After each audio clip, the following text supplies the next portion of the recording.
ప్రసిద్ధ పుణ్యక్షేత్రం ధర్మస్థలలో వందల మృతదేహాల ఖననం ఆరోపణల కేసు రోజుకో మలుపు తిరుగుతోంది.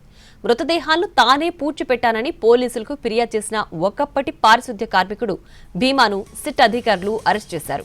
మృతదేహాలను తానే పూడ్చిపెట్టానని భీమా ఫిర్యాదు చేశాక అతను చెప్పిన ప్రాంతాల్లో తవ్వకాలు జరిపారు పోలీసులు. భీమా చెప్పిన దాంట్లో ఏమాత్రం నిజం లేదని సిట్ అధికారులు నిర్ధారించారు. దీంతో ముసుగు వ్యక్తి మాట మార్చాడు. తప్పుడు సమాచారంతో ప్రభుత్వాన్ని ప్రజలను తప్పుదారు పట్టించాడన్న అభియోగాలతో భీమాపై కేసు నమోదు చేసి అతన్ని అరెస్ట్ చేశారు సిట్ అధికారులు. రాత్రి నుంచి ఇవాళ తెల్లవారుజాము వరకు భీమాను ప్రశ్నించారు సిట్ ప్రధాన అధికారి ప్రణబ్ మహంతే. కాసేపట్లో నిందితుడి కోర్టులో హాజరుపరచనున్నారు.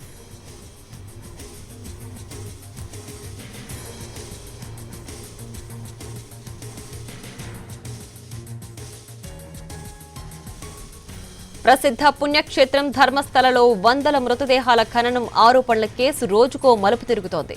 మృతదేహాలను తానే పూడ్చిపెట్టానని పోలీసులకు ఫిర్యాదు చేసిన ఒకప్పటి పారిశుద్ధ్య కార్మికుడు భీమాను సిట్ అధికారులు అరెస్ట్ చేశారు.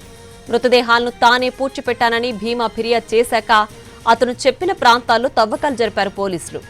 భీమా చెప్పిన దాంట్లో ఏమాత్రం నిజం లేదని సిట్ అధికారులు నిర్ధారించారు.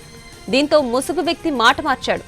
తప్పుడు సమాచారంతో ప్రభుత్వాన్ని ప్రజలను తప్పుదారి పట్టించాడన్న అభియోగాలతో భీమాపై కేసు నమోదు చేసి అతన్ని అరెస్ట్ చేశారు సిట్ అధికారులు. రాత్రి నుంచి ఇవాళ తెల్లవారుజాము వరకు భీమాను ప్రశ్నించారు సిట్ ప్రధాన అధికారి ప్రణబ్ మహంతి. కాసేపట్లో నిందితుడిని కోర్టులో హాజరుపరచనున్నారు.